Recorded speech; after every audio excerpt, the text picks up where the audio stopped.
정봉재 정치쇼 1부 순서 들어가겠습니다.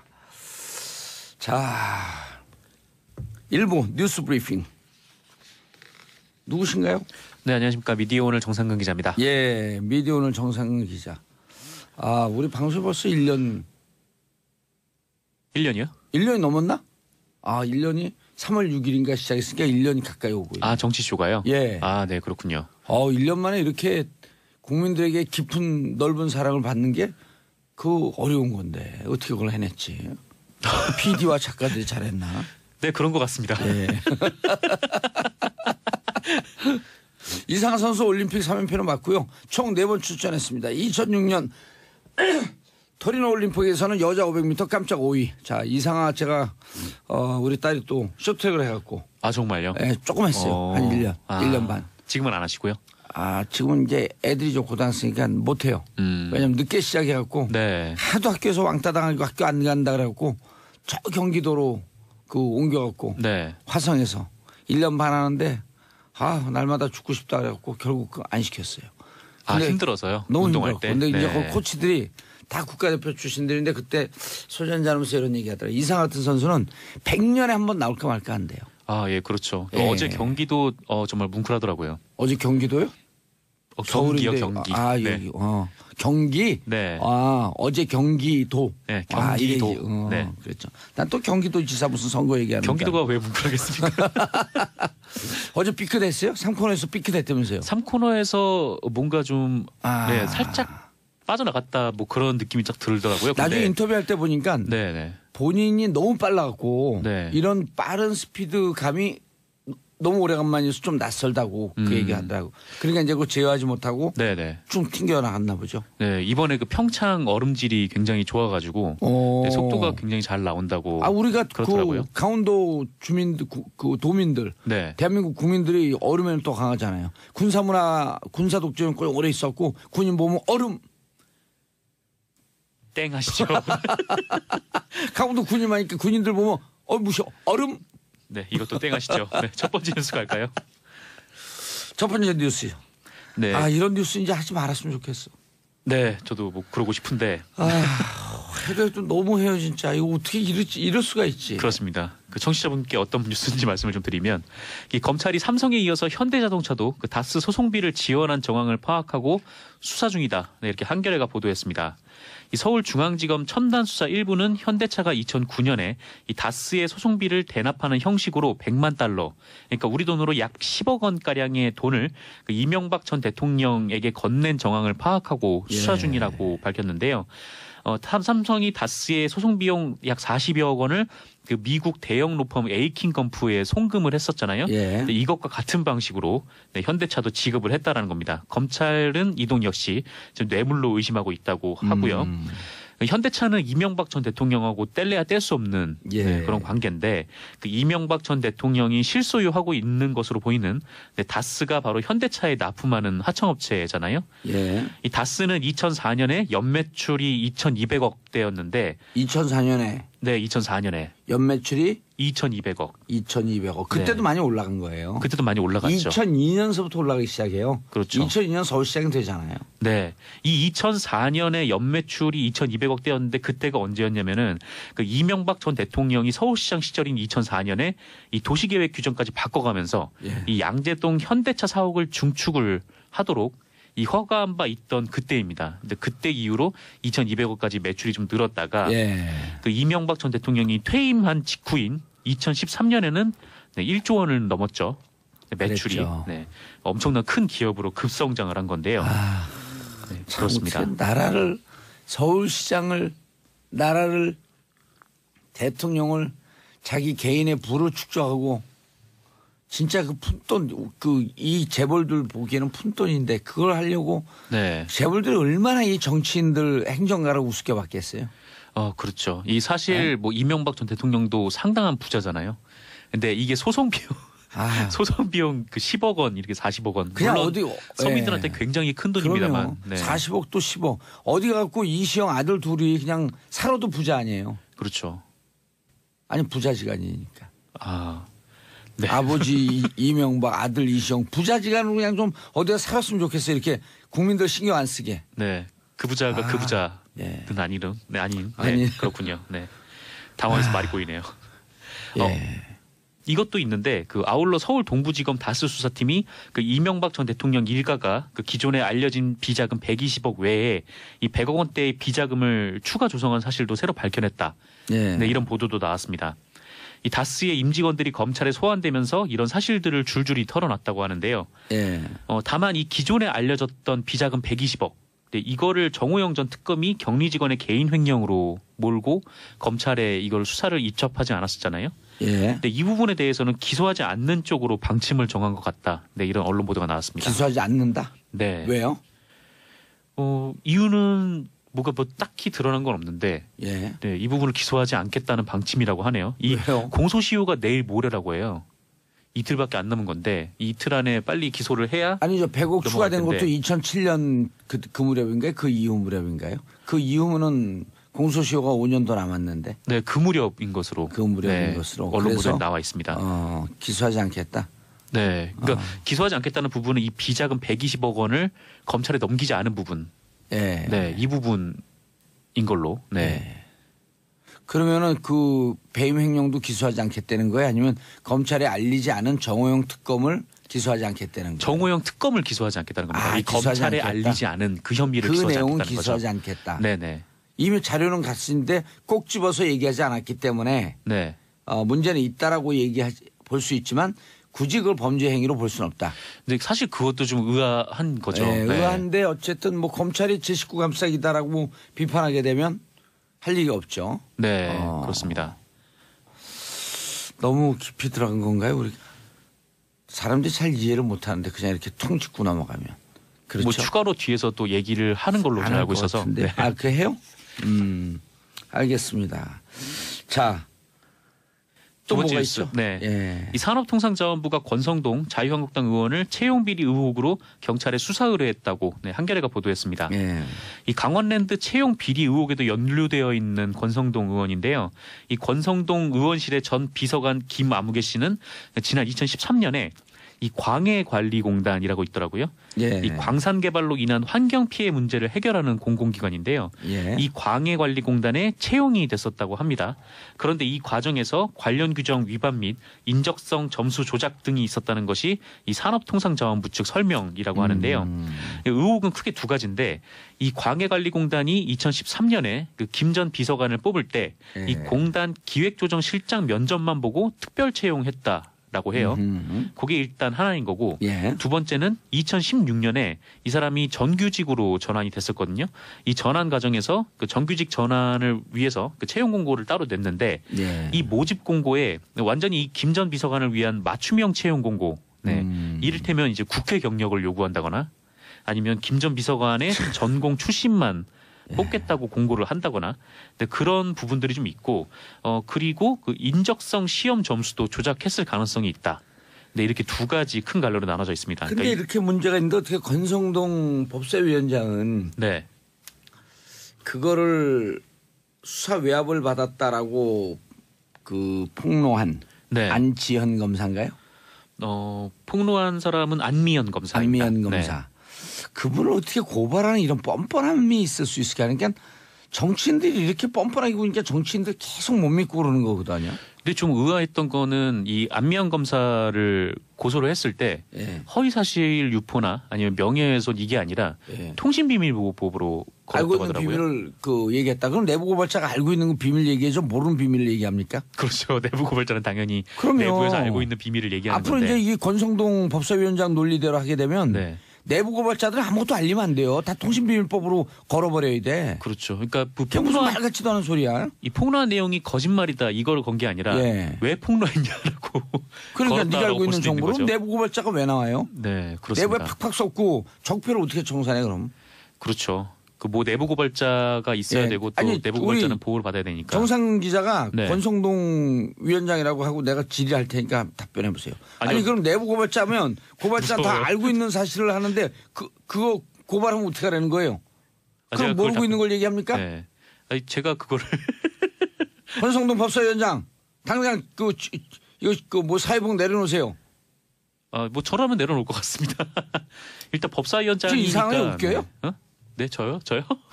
네. 아니, 권성동 법사위원장으로 분해갖고 해보라니까. 아, 저 그 지금 이상하게 마음이 잘 안 웃깁니까? 될 것 같아요. 다 잘 안 돼요? 네. 아, 뻔뻔하지 않아. 네, 굉장히 당황스러운 대화가 오갔네요. 롤플레이 하는 거예요, 우리가 그래도 아침부터. 네, 그렇군요. 월요일 아침인데 기분 좋게. 네, 받아들이지 못해서 죄송합니다만. 다시 한번 해보세요. 권성동 위원장. 못하겠다니까요. 연극과 안 나왔어요? 네, 아, 그렇구나. 전혀 그쪽이랑은 연관이 없습니다. 무슨 과 나왔어요? 저는 역사 공부했습니다. 아, 역사적으로 생기셨어요, 역시. 아, 그래요? 역사적으로 생긴 거는 어떻게 생긴 거죠? 뉴스를 역사하심이. 아, 다음 네. 뉴스. 라디오에 사역을 하겠습니다. 좋은 소식이네요. 네, 예? 그 렉스 틸러슨 미국 국무장관이 북한의 대화 신호를 기다리고 있다라고 예. 밝혔습니다. 이 대화 북- 시그널을 기다리고 있다. 네, 북미 대화 가능성이 한층 높아진 것이죠. 이 틸러슨 국무장관은 현지 시간으로 17일 그 미국 CBS 방송에 그 60분이라는 프로그램이 있더라고요. 예. 이 프로그램에 출연을 해서 그 외교 수장으로서 내 역할은 우리가 채널을 열어놓고 있다는 사실을 북한이 알도록 하는 것이라면서 이 현 시점에서 그들 그러니까 북한에게 할 말이 없어서 내가 많은 메시지를 보내진 않지만 그들이 대화할 준비가 됐다고 알려오는지는 유심히 듣고 있다라고 밝혔습니다. 다만 이제 틸러슨 장관은 우리는 그들에게 대화 필요성을 납득시키기 위해 그 당근책이 아닌 커다란 몽둥이를 사용하고 있다. 그러니까 미국과 동맹국들의 강력한 대북 제재 압박이 북한에 통하고 있다라고는 말했는데요. 예. 뭐 종합해 보면은 뭐 대북 압박 기조는 이어가지만 이 대화가 가능하니 북한에서 신호를 보내라 이런 뜻으로 네, 읽힙니다. 그 신호가 어떤 신호인지는 네, 조금 더 두고 봐야겠지만요. 예. 틸러슨 장관은 지난 12일에도 그 북미 대화의 시기는 북한에 달렸다 이렇게 아하. 말하기도 했었고요. 그 한편 문재인 대통령은 17일 그 평창 메인 프레스센터를 찾아서 그 내외신 기자들에게 이 정상회담에 대한 많은 기대를 하지만 마음이 급한 것 같다. 네, 이렇게 말하면서요. 지금 이뤄지고 있는 남북 대화가 미국과 북한의 비핵화 대화가 함께 이뤄지길 기다리고 있다. 아하. 네.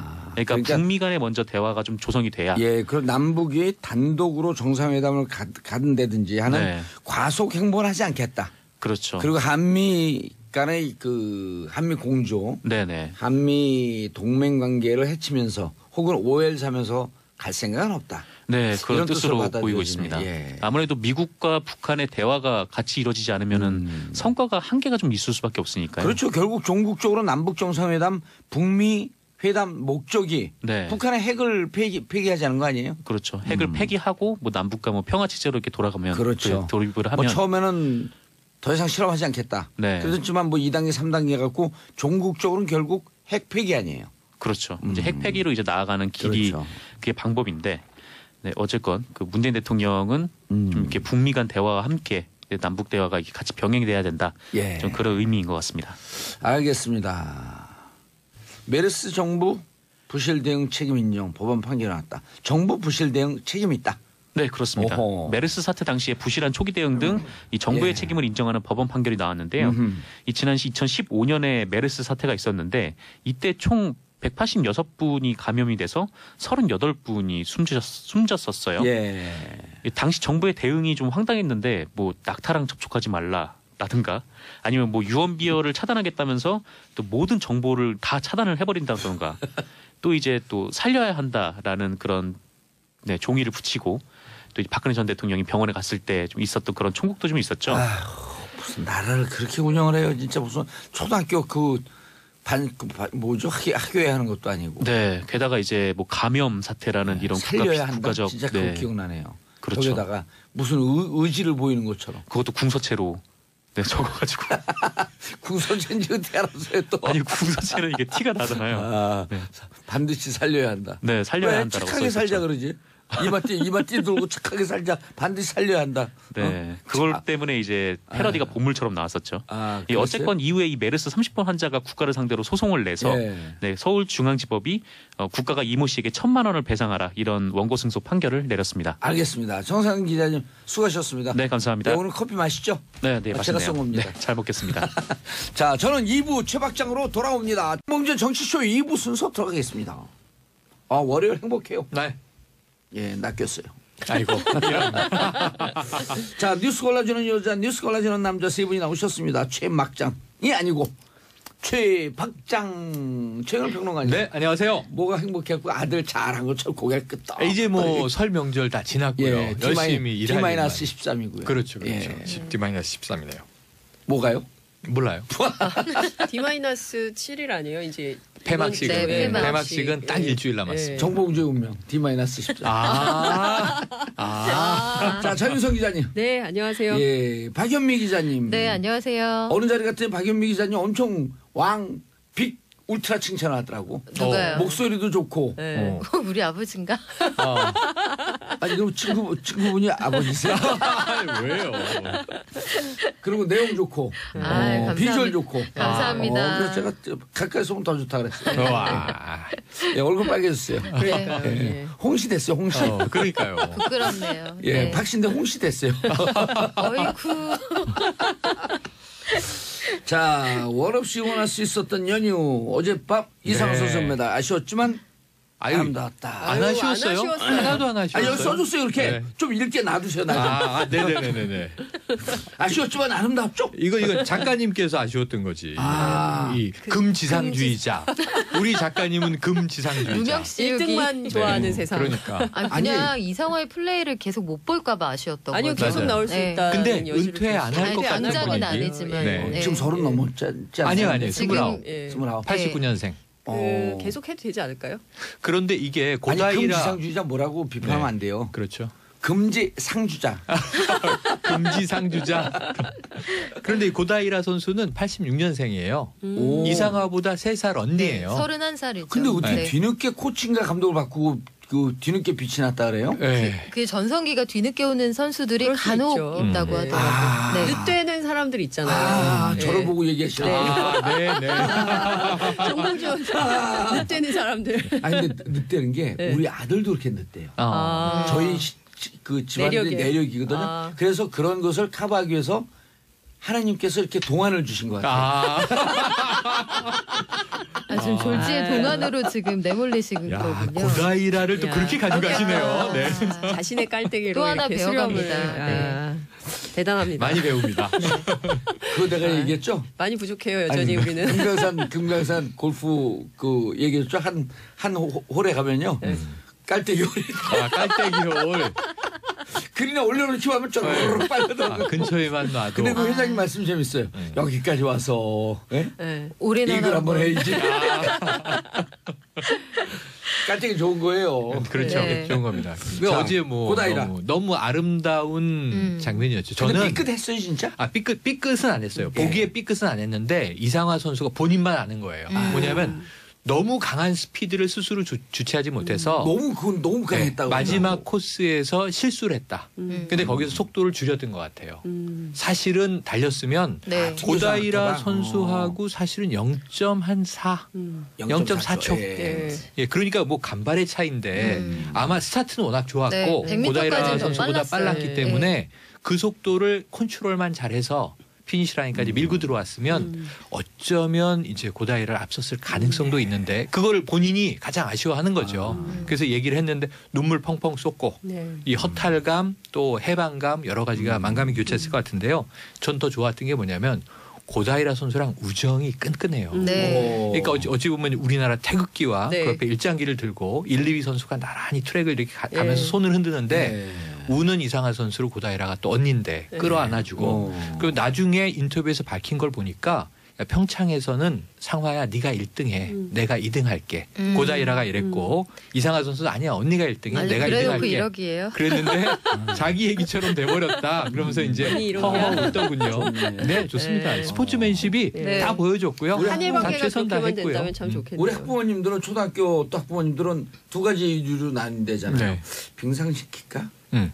또 한 이유는 음. 둘이 대화하는 거 보니까 영어 교육 좀 더 시켜야겠네.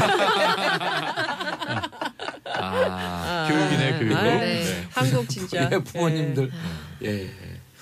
그런데 그 쇼트트랙 관전하던 김정숙 여사의 5단 네. 표정? 그게 뭐예요? 네네. 그러니까 이게 지금 뭐 언론에 김정숙 여사 하면은 다양한 사진들이 나와 있는데요. 네. 이게 임종석 비서실장이 나 괜찮을까? 이거 올려도 괜찮을까 하면서 사진을 SNS에 공개하고 앞권이라는 표현을 달았는데 사실은 이 제일 주목할 사진이 요거예요. 김정숙 여사가 네. 문재인 대통령 어깨에 매달려 있습니다. 그러니까요. 깜짝 그러니까 놀랐어요. 이거 네. 보면은 네. 중장년 부부들 부부싸움 납니다. 야. 아유, 명절에 부부싸움이 아니 난다니까요. 사실 가족끼리 이러는 거 네. 아니잖아요. 그렇죠, 그렇죠. 근데 이 김정수 여사가 일단은 표정 리액션이 워낙 네. 좋으시니까 네. 아쉬울 때는 크게 한숨 쉬고 네. 한탄하고 신날 때는 만세하고 이러셨는데 저는 이거보다 제일 마지막에 두 분이 벌떡 만세. 일어나서 저 장면이 뒤에 도종환 장관인가요? 아, 맞아요. 1500m 예. 금메달 딸 때인가 보죠? 또 한 번은 이제 네. 파도 타기 하는데 네. 문 대통령이 타이밍을 좀 잘못 잡아서 혼자만 만세하는 거를 김정숙 여사가 이제 네. 리듬을 맞춰주는 네. 이분은 음악한 분이기 때문에 그것도 리듬을 문재인 맞추잖아요. 우리 또 대통령님이 나이가 살짝 있는 아재시잖아요. 네. 그러니까 좀 늦게 맞추는 것도 괜찮아요. 네, 네. 너무 딱딱 맞추면 재미없어요. 아, 근데 아니 어쨌든 근데 두 분이 이 워낙 금술 장면. 금술이 네. 좋으시니까요. 그런데 네. 이 그 사진을 보면서 우리 패널분들이 느껴야 될 게 현장에서 한 번도 못 봤죠. 현장에서 못 봤어요. 쇼트랙 현장에서 남자 타는 거 보면요. 가까이 있으면요. 너무 무서워갖고 뒤를 이렇게 움찔움찔 이렇게 저기서 아, 김정수 속도감. 여사께서 문재인 대통령 어깨를 딱 잡은 게 이 속도감이 공포스러울 정도로 빨라요. 스릴, 예. 스릴. 그렇죠. 그렇죠. 진짜 옷서 넘어지면 이 다칠까 칼날에 부상 많이 당해요. 그 일 날 경기 것 같아요. 그렇죠. 그러니까요. 그 거리를 그 속도에 주파를 하려면 그러니까 네. TV에서 보면 이제 그게 쫓아가는 게 빠른 것 같지 않은데 네. 가까이서 그 게임을 보면요. 몸이 자꾸 뒤로 움찔움찔 피하게 된다니까요. 네. 아마 김아랑 선수죠. 지난해 네. 동계체전에서 네. 이 상대 선수 칼날에 얼굴을 베었어요. 맞아요. 아직도 흉이 있더라고요. 네, 얼굴에 그래서 그래. 네. 부상당한 지 1년 한 달 만에 이번에 나와서 네. 스스로 잘 견뎠다. 네. 내가 나를 칭찬해. 아, 이런 아주 말한 게 예, 이해되는 게 예뻤어요. 트라우마도 미소천사. 극복하고. 네. 예. 근데 헬멧 뒤에 딱 세월호 노란 리본 리본. 네. 리본이 있었죠. 목걸이에도. 예. 많이 칭찬해 주고 이게 싶습니다. 복싱할 때도 자기보다 약한 선수인데 예를 들었고 오른손을 맞고 쓰러지잖아요. 그럼 그 선수하고 재시합할 때 오른손만 움찔해도 움찔 아, 그렇죠, 그럼요. 그런 트라우마가 있거든요. 그렇죠. 근데 네. 칼날에 베이면 다시 트랙을 못 가요. 아 근데 너무 잘했어요. 너무 잘했어요. 대단한 거죠. 네. 근데 저는 그 최민정 선수 막 가고 나서 두 나라 어디죠? 2, 3위가 동시에 네네. 중국하고 어디 선수였지? 저는 저러다 진짜 대형 사고 나겠다 싶더라고요. 정말 팍 그게 아, 예, 둘 그러니까 다. 그 스펀지가 네. 1m 이 정도 깊잖아요. 중국 캐나다 선수. 예, 네. 중국 캐나다 네. 선수. 저는 되게 많이 다쳤을 것 같아요. 근데 그 상처는 한성 선수는 다리가 다쳤더라고. 다리가. 그러니까요. 이제 스포츠가 스포츠는 무서워요. 위험하죠. 안전이 네. 제일 중요합니다. 네. 그래서 이런 그 이제 앞으로 지도자 뽑고 그럴 때 스포츠 잘하는 사람들 뽑고 그래야 돼요. 그래야지 그런 용기로 막 그냥 밀어붙이지. 박현미 기자님? 네. 왜요? 알겠습니다. 예. 그럼 몸도 튼튼 마음도 튼튼한. 네. 왜 얼굴 빨개지셨어요? 해맑아, 해맑아. 아, 네. 해맑게. 근데 목소리 원래 그렇게 좋으세요? 제가요? 예. 저 상업적으로 뽑고 있어요. 지금 출연료 입금되는 시간 동안. 집에 가면 이런 목소리 아닙니다. 아, 집에 가면 네. 목소리가 달라져. 무슨 말인지 안 네. 그 원래 목소리는 어떤 거예요? 아 원래 다르죠. 아들 키우는 엄마 목소리입니다. 아, 아들 키우는 목소리. 그러니까요. 엄마들이 네. 딸 키울 때는 우아하다가 아들 키우면 바로 그냥 네. 욕이 나간다고. 헐크 엄마, 헐크 엄마. 이번 올림픽의 스틸러. 네. 자, 이 개막식 선수들이 이제 입장할 때 예. 공식 입장이죠. 예. 우리나라가 제일 마지막에 이제 공동 입장을 했습니다. 근데 이게 입장 그 나라 순서 아시죠? 그 ABC로 안 들어왔잖아요. 네. ABC로 안 들어와서 나라 순서가 뒤죽박죽이라 입장 순서가 뭐지? 한글 순서로 들어왔어요. 네. 네. 그걸 다 모르시더라고요. 그 캐나다의 네. 캐나다의 캐나다는 기억이죠. 네. 처음에 들어오는 게 그러니까 가나죠. 가나. 순 네. 가면. 네. 그렇게 해서 이제 가나다 순으로 기억, 니은, 디귿 이렇게 들어왔는데 예. 이 신스틸러는 누구냐면 바로 자원봉사자들이었습니다. 네. 1시간 넘게 아, 예, 정말 뭐 귀여웠어요. 대한체육회장에게는 상당히 원치 않은 이야기를 들어야 했고 네. 또 문재인 대통령은 가서 예. 정말 질 나쁜 식사를 한다는 것에 예. 마음이 많이 같이 아팠다. 이런 또 위로도 받고 식사하셨더라고요. 예. 식사 질이 안 좋았대요. 네. 아니요. 처음에 처음에 뭐냐면 그때 보도가 뭐였냐면 됐었죠. 청와대에서 무슨 장차관 워크숍 하면서 네. 했던 6만 무슨 원짜리 도시락 먹었다고 할 때. 6만 얼마짜리 도시락하고 그 평창 비교를 자원봉사자 했죠. 비교해서 비교해서 올라왔었죠. 사진이 막 돌아다니고 했었는데요. 근데 그때 이제 그것 때문에 대통령께서 마음이 좀 아프셨다 이런 그렇죠. 말씀하셨죠. 또 뭐- 그러니까 이제 우리 국민들이 정말 이게 민주적 의식 수준이 높아졌고 네. 특혜, 특권, 뭐- 반칙 네, 참을 수 없는 싫어해요. 거예요. 싫어해요. 그 2016년부터 2017년까지 진행됐던 촛불 때 예. 현장에서 사람들 만나보면 제일 많이 했던 게 불공정, 불의, 불평등 세 가지는 반드시 해결해야 될 적폐라고 네. 얘기를 많이 했었어요. 그러니까 지금까지 이어지는 이슈인 거죠. 예. 우리는 2008년서부터 지금 2017년까지 네. 살면서 10년 동안 제일 자랑스러웠던 건 어떤 주제의 촛불에도 한 번도 빠진 적이 없어요. 저런 모든 아니, 촛불에 예를 들어 촛불이 그 같은 노동자 촛불이 한 5회라고 하면 5회는 다 가지 못했어도 한두 번 꼭 가고 네. 어쨌든 숟가락은 계속 꽂았어요. 근데 그러시면 안 돼요. 왜요?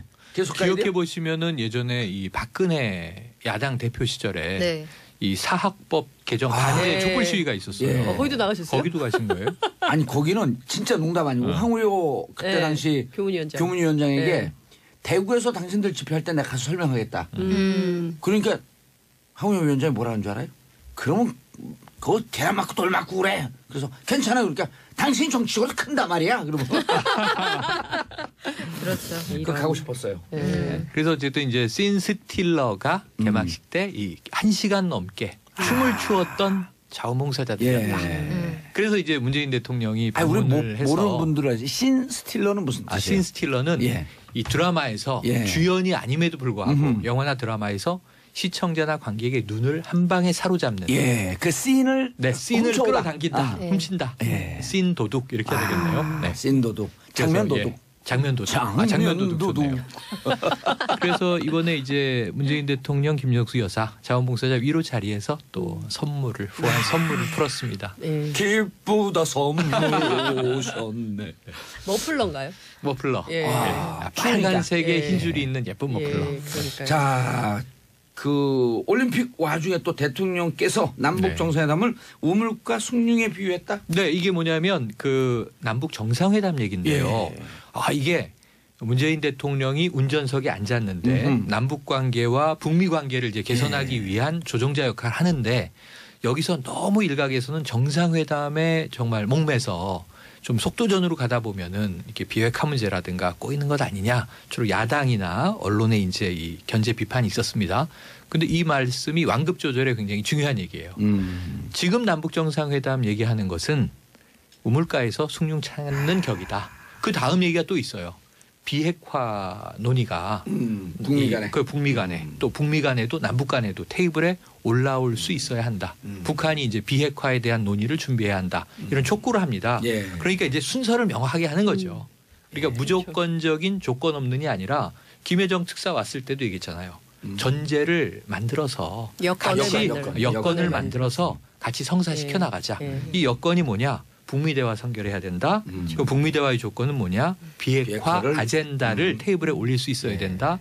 근데 미국은 지금 이제 전제 조건 없이 탐색전 접촉이라도 오케이 여기까지 간 상황이라 틸러슨이 그 얘기했죠. 네 분위기는 아주 뭐 무르익고 있습니다. 예. 큰 틀에서 보자면 어찌됐든 이거는 이제 국내 보수적인 유권자들을 대상으로 한 말씀일 가능성이 그렇죠. 되게 높아요. 그러니까 국내 메신저가 정치의 그렇죠. 메시지가 거기에 가 있다고 보고 투 트랙으로 동시에 움직이는 것 같아요. 그러니까 국내적으로는 이렇게 여론을 다독이면서 가고, 그러니까 보수 정치 혹은 보수 언론이 준동하지 못하게 좀 막으면서 밖으로는 이제 굉장히 발빠르게 미국과의 추진을 하고. 관계를 추진하고 있으면서 동시다발로, 동시 패션으로 풀려고 하는 의지나 움직임이 굉장히 강하다. 근데 이제 어쨌든 제일 중요한 건 이제 미국의 태도이기 때문에요. 미국에 어떻게 변화하는지 미국을 설득해내는 노력. 그렇죠. 결국 이것도 우리 정부의 몫이 아닌가 싶습니다. 근데 문재인 대통령께서 이렇게 그 프로세스 순서를 질서 있게 잡아가려고 하는 게 네. 미국 한미 동맹을 더욱 굳건히 하고 그렇습니다. 미국에 아주 강한 신뢰의 네, 맞아요. 메시지를 주는 네, 것 같아요. 네. 네. 그렇죠. 그러니까 아 여기는 믿어도 된다 이제. 네, 그렇죠. 그러니까 뭐냐면 북한도 한국에 의존을 하고요. 예. 그러니까 한국을 통해서 미국 입장을 좀 들으려고 온 거고요. 김여정 특사가. 그리고 또 미국도 한국을 통해서 북한의 입장이 뭔지를 들으려고 하는 거예요. 그러니까 제가 이제 계속 통역사 얘기를 하고 이제 운전자론의 핵심이 그건데 사실 작년까지만 하더라도 계속 코리아 패싱 얘기가 있었잖아요. 그러니까 네. 이제 그게 아니죠. 한국을 중심으로 한반도의 운명을 주도적으로 끌고 나가고 있고 미국도 그리고 또 북한도 그리고 주변 뭐 러시아, 중국, 일본까지도 다 와서 들어야 되죠. 그래서 그렇죠. 이 정세가 어떻게 변화하는지 자기네가 어떻게 대응을 해야 되는지 들으려고 하는 그런 모습이 보입니다. 지난해 코리아 패싱을 얘기했던 분들은 코리아 패싱을 염려한 게 아니라 코리아 패싱 되면서 문재인 정부를 좀 공격하고 싶었던 그게 본심 아니었을까요? 네, 정말 오랜만에 호기는 맞는 것 같아요. 우리가 통미봉남이었잖아요. 예. 항상. 그런데 여기에서 한국이 주도해서 이 관계를 풀어나가는 이런 한국이 정말 주연 자리를 꿰찬 게 아주 오랜만인 것 같고 문재인 대통령이 그 6.15 남북 공동선언의 그 시점 그 스케줄에 집착하지 않는다는 모습을 보여주신 건 굉장히 그 영리하고 현명한 전략인 것 같습니다. 그렇죠. 그리고 이제 그 전문가들 얘기 들으면 6.15 정상회담을 가려면 발표가 두세 달 전에 돼야 된다. 네. 그렇죠. 예. 그럼 두세 달 전에 되려면 또 두세 달 정도 준비가 있어야 되니까 네. 5개월 정도의 텀이 기본이 있어야 되는 맞아요. 거거든요. 아마 8.15 네. 14 이 정도 되지 않을까 그렇죠, 싶어요. 예, 그 전에 여건을 만들어야죠. 그래서 남북관계 민간 교류도 대폭 확대하고 그렇죠. 군사회담도 해야 되고요. 그다음에 미국, 그다음에 북한 또 러시아, 중국 이 주변의 육자 당사국들한테 다 특사 보내서 설명해야 되고요. 그러니까 평창 올림픽은 평창 올림픽이지만 그 이외의 외교 트랙은 굉장히 바쁘게 그러니까 움직여야 된다고 봅니다. 노무현 대통령 5년 동안 보니까 장관급 회담이 17차가 맞아요. 18차가 맞아요. 있더라고요. 예. 고위급 군사회담도 네. 병행해서 가고 예. 있고. 그 요즘 전문가들 얘기를 들으니까 통통 외교라 그러더라고. 통남 통미. 그렇죠. 통통 그러니까 외교. 통미봉남이 복미 통남이 됐다가 네. 이제 통미 통남으로 흘러가는 과정이라 우리는 주연 자리 섰고 잘 가는데 6.15는 일단 무리가 있는 게 네. 6.15 이틀 전이 6.13 지방선거잖아요. 네. 이때 여야 정치권이 절대로 6.15에 주목 안 해요. 지금 죽고 사는 전쟁 치르기 바쁘니까요. 그러니까요. 그 개헌돼야 되잖아요. 맞아요. 근데 이걸 할 일이 너무 알겠습니다. 얘기는 많습니다. 자연스럽게 장윤성 기자의 주제로 슉 그래서요. 넘어가는데 예. 슉. 지방선거가 넉 달도 안 남아서 예. 오늘 아침부터 굉장히 많은 언론들이 지방선거 분석을 좀 하고 있는데요. 사실상 선거 분위기는 이미 시작됐다. 이렇게 봐도 과언이 아닌 것 같습니다. 17개 광역단체장 가운데 여당인 더불어민주당이 몇 개를 목표로 하느냐. 이게 굉장히 중요한데 예. 9곳 정도는 자신 있다. 플러스 알파. 예, 그리고 플러스 알파. 그래서 여론지표상으로 보면 한 13곳 정도까지도 가능하지 않겠냐. 그렇지만 9석으로 아주 보수적으로 네네네. 전망을 잡았다. 하고 있습니다. 그러니까 9 플러스 알파니까요. 어디까지 갈지는 시민의 선택에 달린 그렇죠. 거겠죠. 그동안 또 민주당이 어떤 전략으로 접근하느냐 굉장히 중요할 텐데요. 큰 틀에서 보면 정당이 5개이기 때문에 다자구도인 것처럼 보여요. 예. 그렇지만 내용상으로 보면은 1대1 구도가 될 가능성이 굉장히 높다고 맞아요. 보여집니다. 그래서 민주당 대 그 밖의 정당 이렇게 될 가능성이 있고요. 특히 인물론이 굉장히 중요한데 보수 야당의 경우에는 인물난이거든요. 인물론으로 돌파를 해야 되는데 인물이 없어요. 그리고 추천하는 사람들이 대체로 고사하는 분위기예요. 그래서 홍준표 대표가 대구에서는 경선을 하지만 그 밖의 지역은 전부 전략 공천을 한다 그래서 막판까지 어떤 사람이 후보로 나올지. 선정될지는 굉장히 아마 요걸로 밀당을 하지 않을까 자유한국당이 이제 이런 생각이 좀 듭니다. 그리고 동시에 두 가지 선거인데 개헌을 할지 말지 이것도 굉장히 중요한 포인트이고요. 또 하나는 재보선이 7곳이나 치러져요. 맞아요. 여기에서도 미니 미니 총선 얘기가 나오고 있어서 여기서도 여당인 더불어민주당이 얼마나 선전할지. 예. 그리고 지금 지방선거 투표하겠다가 90%가 넘습니다. 이런 적이 없어요. 대한민국에서 이런 적이 없고 그리고 사실 그 촛불혁명부터 지난 5월 대선 장미 대선까지는 한 세트로 봐야 되거든요. 그렇기 때문에 촛불혁명 이후에 치러지는 처음 1년 선거라고 만에 봐야 선거죠. 됩니다. 예, 선거기 때문에 이 선거에서 과연 적폐청산 그리고 촛불에서 요구했던 수많은 개혁 의제들 이것을 가지고 우리 국민들이 어떤 방향으로 민심을 보여줄지 투표를 할지 이건 좀 봐야 될 것 같은데요. 큰 틀에서는 제가 보기에는 큰 틀에서는 아마 지금 이 기조 이 정당의 지지도라든가 또 문재인 정부에 대한 지지도가 그대로 투표로 반영되지 않을까라는 생각이 드는데요. 어제 SBS가 여론조사를 했는데 개헌 찬성한다가 59.7%, 한 60% 국민 10 가운데 6명은 개헌해야지 뭐 이런 생각을 하시고 계시고요. 권력 구조는 국회에서는 뭐 내각제 그다음에 뭐 이원 집정부제 얘기를 하고 있지만 국민들은 4년 중임제를 64.7% 지지하는 걸로 확인이 좀 됐습니다. 왜냐하면 이게 5년 단임제로 하다 보니까 좀 연속성, 정책의 연속성 이런 게 없기 때문에 4년 중임제로 해서 중간 선거해서 신임 투표를 하고 그다음에 미국식이죠. 이렇게 가는 게 좋겠다라고 생각을 하는 것 같습니다.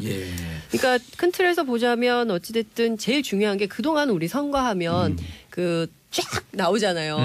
그 빨간색, 파란색 색깔 구분. 네, 동서가 쫙 갈리는데 이번에도 그렇게 될까? 그것은 아닐 것 같다라는 거죠. 왜냐하면 PK가 굉장히 많이 바뀌었어요. 그러니까 2016년 총선부터 이 흐름이 나타나거든요. 그러니까 그동안은 사실 새누리당 독식이었던 영남 그 PK 지역, 부산 경남 지역에 민주당의 깃발이 굉장히 많이 꽂히기 시작을 하고 오늘 아침 확인해 본 바에 따르면 김경수 의원도 경남지사에 나갈 뜻을 밝히고 있는 걸로 확인 좀 되고 있어요. 그러면 결과적으로는 경남 혹은 부산 이 둘 가운데 하나는 민주당이 하겠다 이런 주장을 하고 있거든요. 그럼 새누리당 아니 뭐죠? 영어로는 both of them. 예. 그리고 자유한국당의 경우에는 굉장히 설당이 점점 좁아지게 되는 거죠. 그러니까 큰 틀에서 보면 지방선거에서 홍준표 대표가 6곳인가요? 하지 못하면 본인 물러나겠다고 하는데 수성 전략. 수성 전략이라고 했는데 이제 대구 얘기로만 쏙 빠졌죠. 어려울 것 같아요. 그래서 아마도 이번 선거는 그 홍준표 대표의 명운이 걸린 선거다. 이렇게 볼 수가 있을 것 같아요. 광고 들어야 되죠? 아니요. 광고 들으셔야 되는데. 명절 때 바미당이 사라졌대요. 주제가. 그래서 바른미래당. 이번 주에 바른미래당에서 서울시장과 관련된 무슨 결정적 특단의 선언을 할 것 조치를 같다. 라는 보도가 예측이 있습니다. 최 박장 3부에 계속할까요? 여기서 끝낼까요? 그냥? 계속해야 돼요. 알겠습니다. 광고 듣고 돌아오겠습니다. 채널 고정 소스. 정봉재 정치쇼 3부 순서 들어가겠습니다. 자, 지방선거는 이제 시작하는 거니까 요쯤 해두고요. 네. 그리고 이번 지방선거 관전 포인트를 DH라고 하던데. DH요? DH. 다크호스. 다크호스. 검은 말이군요. 다크호스. 검은 말. 흑마. 그거 보니까 우리 영어 배울 때 왜 다크호스라고 그랬나 봤더니 흑마가 특이하고 흑마가 다 힘이 좋다는 거예요. 저는 파인 땡큐 앤드류라고 배웠는데 연음이 중요하다고. 연음이. 파인 땡큐 앤드류. 그래서 영어 이름을 처음 질 때 한국 사람들이 앤드류. 그래서 우리는 기분 나빠도 누가 물어보면 항상 파인 땡큐 앤드류잖아요. 그렇지. 알겠습니다. 김윤주님 이번 철강 수출에 대해서도 해주세요. 트럼프 계속 우리나라만 때리던데 유유유 거의 연휴 발칵 뒤집힌 철강 업계. 네, 지금 말씀드릴 건데요. 그 미국 상무부가 백악관에 보고한 내용입니다. 철강과 알루미늄 제품 수입 규제 방안 3가지를 내놓고 대통령한테 고르라고 했어요. 일단 모든 철강 수출국에 24%의 관세를 일률적으로 물리거나 아니면 한국이나 중국처럼 특별히 많이 파는 나라 12곳에 53%의 관세를 물리거나 아니면 아예 국가별 수출액을 전년 대비 63%로 제한하는 3가지 방안을 내놨는데 어느 쪽이 돼도 우리는 타격이 불가피한 상황이에요. 그리고 우리 철강 제품은 이미 강도 높은 규제를 받고 있는 상황인데 10개를 팔면 8개는 이미 고관세를 물고 있고요. 포스코가 수출하고 있는 제품들은 대부분 지금 관세율이 60% 이상이에요. 열연 강판, 냉연 강판 모두요.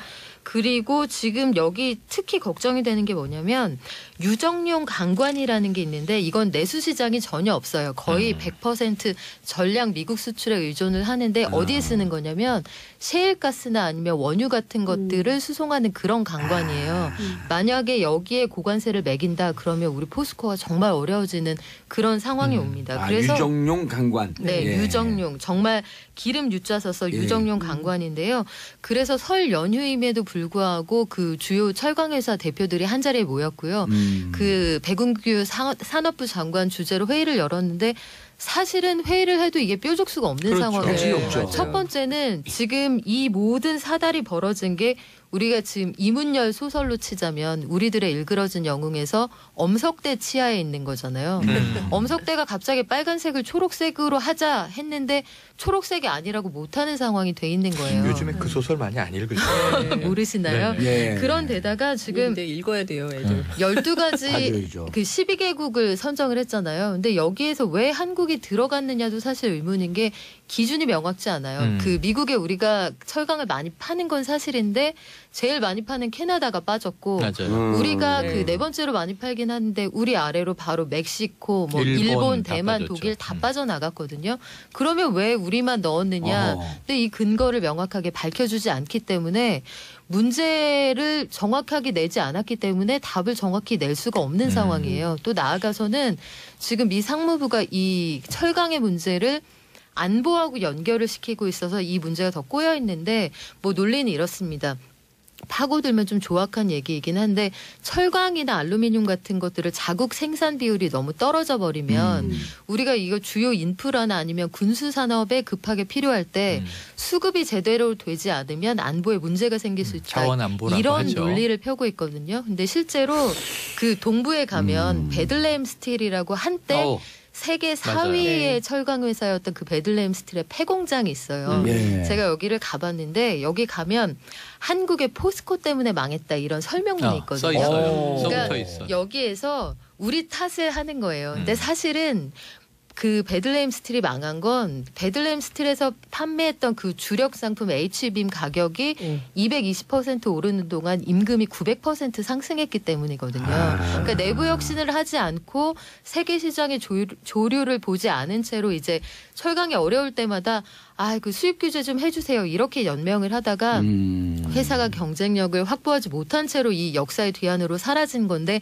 누군가 탓할 사람이 필요하잖아요. 많은 사냥이 필요했던 그렇죠. 거죠. 그 대상이 작은 나라 한국의 포스코였던 거예요. 그래서 그 동네에 가면 여전히 한국 사람들 때문에 우리 동네 경기가 이렇게 됐어. 이렇게 믿고 있는 올드보이들이 꽤 많습니다. 그러겠죠. 네. 그래서 제가 작년에 그 장면들을 보고 꽤 놀랐는데 근데 상황이 타개하기가 만만치는 않은 상황이에요. 그리고 지금 앞서서 나온 그 남북 관계가 풀려가는 이런 상황들을 보면 아마 해빙기에서 그 북미 간의 대화가 이루어질 때 미국이 이런 경제 문제들을 지렛대로 이용하려고 들 그 개연성이 다분하거든요. 이미 조짐이 마치 나타나고 있죠. 돈을 주고 남북 관계를 사라 이렇게 압박하는 듯한 이런 분위기를 조성하고 있기 때문에 우리 정부가 선택할 수 있는 선택지가 사실 만만치가 않습니다. 근데 좀 구분해서 대처를 해야 되겠죠. 그러니까 이를테면 남북 관계는 남북 관계로 해야 되고요. 그러니까 중국이 사드 보복하는 것처럼 그렇게 계속 하는 방식으로 그렇죠. 가서는 안 지난번에 정철진 평론가는 여기 경제 그 프로에 나와서 우리 여기 그 우리 방송 보도 경제 정봉주 코너. 정치쇼 네. 나와서 그 얘기를 하던데요. 이 관세가 올라가면 네. 수입가가 올라가기 때문에 미국의 소매업자들, 제조업자들 이런 사람들이 타격을 받죠. 타격을 받고 오는 소리였고 그들의 저항 때문에 결국 관세를 낮출 수밖에 없다. 그걸 무역 제재 비용이라고 하는데요. 예. 그러니까 제재를 해서 수입산이 못 들어오게 하면 예컨대 세이프가드 때문에 한국산 세탁기를 사고 싶은데 못 산다. 예. 그리고 자국 내 세탁기 가격이 올라가는데 울며 겨자 먹기로 사야 한다 하면 100만 원 주고 살 수 있는 세탁기를 150만 원 주고 그렇죠. 사야 하는 150만 거예요. 주고. 예. 그러면 여기에서 수입을 규제함으로써 발생하는 이런 그 외국에만 피해가 생기는 게 아니라 그 내부에서도 내수 시장과 소비자들이 그 피해를 나눠서 갖게 되는 거죠. 예. 그런데 미국 사람들의 요즘 이제 그 LG 특히 LG 가전제품 네. 워낙 네. 좋아져갖고 그렇죠. 완전 꿈의 가전제품이라고 맞아요. 되는 거 아니에요? 네, 써보면 비교할 수가 없어요. 저는 좋아요. 미국에 있을 때 그 미국 세탁기를 보면서 야 이런 탱크를 아직도 쓰고 네. 있단 말이에요. 이런 월불이라든가. 느낌이 우리도 그런 탱크 남아 있어요. 그런 느낌. 교토 서가면 있어요. 과거에 진짜요? 그런데 네. 생각해 보시면 그 월풀이라는 메이커는 정말 부의 상징이었어요. 한국에서. 그렇죠. 네. 옛날에 80년대 후반 뭐 90년대 초 이 월풀 가전이 있는 집에 친구 집에 가면 굉장히 잘 사는 집이었단 말이에요. 그런데 어느 틈에 야 누가 요즘 월풀 써 이렇게 되는 동안 월풀은 뭐하고 전기도 많이 먹어요. 그렇죠. 아니 그러니까요. 그동안 월풀은 뭐하고 세탁기를 혁신해서 잘 만든 LG가 잘못이냐 이거죠. 그런데 미국에서는 이걸 다 한국 탓으로 돌리면서 마치 한국 때문에 우리가 못 살게 된 것처럼 우리를 욕먹이고 있다 이런 얘기죠. 현재 뾰족한 대책은 없다 이렇게 보는 건가요? 만만치 않아요. 이게 정말 미국 마음이고 정말 엿장수 마음대로인데다가 12개 나라를 선정한 근거도 없잖아요. 그러니까 협상을 해서 관세율을 낮추거나 아니면 우리를 여기서 당분간 유예 기간을 주거나 이렇게 해서 어느 정도 강도를 낮추는 것 외에 완전히 한국을 여기에서 빼달라고 할 수 있는 그럴 만한 여지가 현재로선 많지 않아 보입니다. 남북한 대화 평화 분위기가 이래서라도 더 빨리 가야 돼요. 그럼 이게 그렇죠. 네. 이제 뭘 걸 게 없어지잖아. 남북이 관계가 좋아지면. 그렇죠. 네. 속상하네. 진짜 대책이 없다고 하니까. 그래도 뭐 찾아봐야죠. 여기에서 우리가 불타버린 집에서 그래도 쓸만한 걸 건져내는 심정으로 네. 찾아내야죠. 그러면 네. 대한민국 GM 폭탄. 네. 이건 연결되는 얘기네요. 네. 연결되는 얘기네요. 얘기죠. 그러니까 하필이면 설 명절 연휴를 직전에. 앞두고 13일이니까 지난주 화요일이죠. 갑자기 굉장히 영악한 거죠. 사실은. 그러니까 네. 못됐어요. 네. 한국이 명절 앞두고 저는 있는데 화나더라고요. 저도 정말 좀 네. 그러니 이 사람들이 지금 남의 나라 명절 앞두고 이렇게 해도 되나 싶은데 5월 말까지 군산 공장을 폐쇄하겠다라고 GM과 한국 GM 제너럴 모터스죠. 방침을 밝혔습니다. 그러니까 원래 근데 군산 공장 가동률이 20%밖에 안 됐어요. 생산률이 높은 것은 아니었고, 그러니까 GM이 한국 GM을 사실상 이제 생산 기지로 생각해서 군산만 공장이 있는 게 아니라 창원하고 부평에도 부평. 있어요. 부평 공장이 제일 크고요. 네. 부평하고 창원은 뭐 그 전기차 그리고 미래차 뭐 이렇게 작은 차 중심으로 하고 이 창원 공장에서는 올란도 같은 큰 차를 중심으로 했는데 중요한 건 이 차가 잘 안 팔려요. 그러니까 국회의원들도 잘 안 탄다고 하더라고요. 제가 알기로는 홍영표 국회 환노위원장이 최근까지 GM차를 타고 GM차 브랜드가 뭐예요? 그냥 GM. 올란도랑 쉐보레죠, 크루즈 쉐보레. 이런 게 바꿨죠. 쉐보레는 많이 많이 돌아다니잖아요, 길에. 그러니까 길에는 조금 있긴 한데, 그러니까 막 선호하는 차는 아닌 아니 거죠. 제가 오늘 전문가하고 아침에 만났는데 네. 시장 점유율이 쉐보레가 10%였는데 지난해 7%로 떨어졌대요.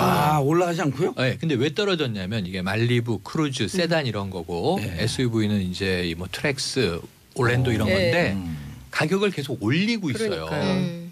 그러니까 가격을 내리면 팔릴 차들을 네. 가격을 올려서 안 팔리게 한 게 수년 동안 내수시장 점유율을 한국 GM 스스로 떨어뜨린 것 같은 의심의 정황이 있다 이렇게 얘기를 하더라고요. 아니 그러니까 쉐보레 같은 경우는 외제차이면서 수입차 사람들 인식이 네. 일반 인식이 외국차고 수입차인데 가격 대비 가성비가 가격 좋다고. 좋고 낮다. 네. 가격이 싸서 사는데 가격을 올렸다? 그럼 안 근데 팔면 그때는 거예요? 쉐보레를 외제차라고 생각하는 한국 사람은 거의 없죠. 그냥 한국 GM이 대우 뒤에 GM이었으니까. 대우차의 인식이 훨씬 더 강한 건데요. 어찌됐든 너무 비싸면 안 사는데. 그렇죠. 적당해야 가성비가 좋아야 사는데 아니 우리 그래도 여기 방송 이거 나가는 거 예. 유료로 해봐야 안 됐죠. 뭐 그 적당한 비율인지 모르겠는데 어쨌든 이제 한국에서도 보면 독일차, 유럽차에 대한 그렇죠. 선호는 있는데 미국 차에 대한 선호는 많지 않아요. 왜냐하면 네. 굉장히 덩치도 크고 기름값도 많이 먹는데 가성비가 좋지 않기 때문에 이제 소비자들의 선택을 잘 못 받는 건데요.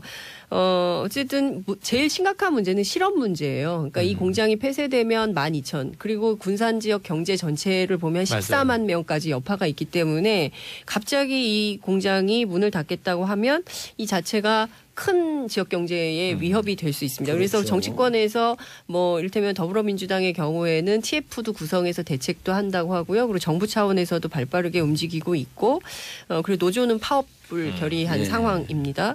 근데 이제 중요한 문제는 도대체 그럼 이 회사가 왜 갑자기 공장을 폐쇄하겠다고 하는 거냐. 이제 그걸 좀 따져봐야 되는데요. 본사에서는 이런 얘기를 해요. 글로벌 구조조정 차원에서 경영난 극복을 위한 첫 번째 자구 노력이다. 이렇게 얘기를 하는데 국내에서는 어떤 얘기가 나오냐면 어렵다고 하고 정부로부터 재정 지원을 받으려고 하는 압박 전술이다. 아니면 아예 한국 시장에서 철수하려고 하는 수순 중에 하나다. 이제 이렇게 보고 있는 것이죠. 그 지분 구조를 보면 그 GM이 한국 GM GM의 지분을 거의 가지고 있어요. 맞아요. 76.96%를 보유한 최대 주주이고요. 산업은행이 17.2%를 갖고 있습니다. 최근 4년간 계속 판매가 안 됐어요. 판매 부진이 됐고 실적이 나빠서 누적 적자가 2조 6천억 원이나 돼요. 그러니까 지금 GM이 요구하는 거는 빨리 큰 돈을 꿔줘라. 대규모 출자를 요구하고 있고요. 금융 지원을 해달라고 하는데 그리고 산업은행하고 정부가 유상증자에 참여를 해라. 이렇게 요구를 하고 있습니다. 근데 계속 적자 나는 회사에 앞서 말씀해 주신 대로 제값을 상식적으로 하는 게 아니라 굉장히 가격을 높여놓고 이사를 사라고 하니 소비자들이 안 사는데 그리고 내부의 경영이 왜 부실이 되는지 경영 부실에 대한 정확한 원인 파악도 안 되는데 돈 달라고 한다고 우리 국민 세금을 계속 넣어야 되냐? 이건 밑 빠진 독에 물 붓기 그렇죠. 아니냐? 이거 안 된다라는 얘기가 나오고 있는 상황입니다. 근데 문제는 이렇게 한국 GM 자체에 대한 문제가 크고 부실 경영의 원인이 뭔지 그리고 또 굉장히 얘기가 많이 나오는 게 한국 GM에 대해서 미국 본사가 돈을 꿔주고 고리대금을 맞아요. 받았어요. 네. 그래서 그러니까 그 굉장히 그 이자가 높아요. 근데 3% 4%에서 5% 사이까지 받거든요. 그러니까 내부에서 거래하면서 이렇게 고리대금으로 받는 경우가 없는데 이게 말이 되냐 이런 얘기도 나오고요. 그러니까 여러 가지 지금 따져봐야 돼서 정부가 실사하겠다는 입장을 밝혔어요. 그래서 이 회사의 부실의 원인이 정확히 뭔지 이걸 좀 밝히고 그다음에 대책을 세우겠다고 하는데 좀 고의성이 많이 보이네요. 그래서 먹튀 논란이 있는 그래서 거예요. 먹튀 아니냐라는 그래서 쌍용차하고 지금 똑같다. 퍼지는 그래서 쌍용차 때 그 상하이 자동차가 먹튀했던 거하고 기술만 빼돌리고 그렇죠. 싹싹 똑같이 하겠다는 거 아니냐. 이런 식으로 우리가 당해서는 안 된다라는 얘기가 계속 나오고 있는데 문제는 정치권이에요. 이게 정치권으로 훅 갔거든요. 그래서 일단은 이제 지역 경제가 걸려 있는 그 군산 지역 호남에 이제 그 국회의원들이 나서서 그 입장문도 발표하고 뭐 이러고 있는데 자유한국당의 경우에는 이런 얘기를 하고 있어요. 정부가 좌고우면하고 있어서 적절하게 대처를 못 해가지고 이 정부 책임이 크다. 실기했다고 네, 주장을 하는 거죠. 모든 문제는 문재인 정부 탓이다 이렇게 주장을 하고 있습니다. 트럼프와 비슷한 총기 사고 나니까 민주당 탓이라고. 네. 근데 이제 반면 민주당은 굉장히 무책임한 태도고 노동자 일자리하고 지역 경제를 볼모로 해서 정부를 협박해도 되냐. 일방적이고 무책임한 경영 태도는 이거 안 된다. 강력하게 성토를 하고 있습니다. 바른미래당의 김관영 의원 같은 경우는 전북과 군산시가 그동안 GM에 흘린 피땀을 잊고 있는지 묻고 싶다. 그러니까 굉장히 그 의표를 찌르는 비판이기도 한 거죠. 그리고 민평당은 호남 지역 정당이잖아요. 그러니까 여기서도 논평이 나오는데 바른미래당으로 갔어요. 예. 그 GM 군산공장 회생 대책을 최우선으로 논의를 좀 해주라 이런 입장을 내기는 했는데 정부가 지원을 검토하기 전에 GM의 공장 폐쇄 철회를 우선 요구를 해야 된다 이런 주장을 하고 있고요. 그리고 고용정책기본법에 따라서 군산 자체를 특별 고용 재난 지역으로 지정해서 지원 종합 대책을 수립해야 된다. 이제 이런 얘기가 나오고 있습니다. 앞서 이제 얘기한 것처럼 한국 GM이 매출 대비 원가율이 2009년부터 90%가 넘었어요. 그러니까 이를테면 자동차 한 대에 3천만 원이면 원가가 2,700만 원이라는 거예요.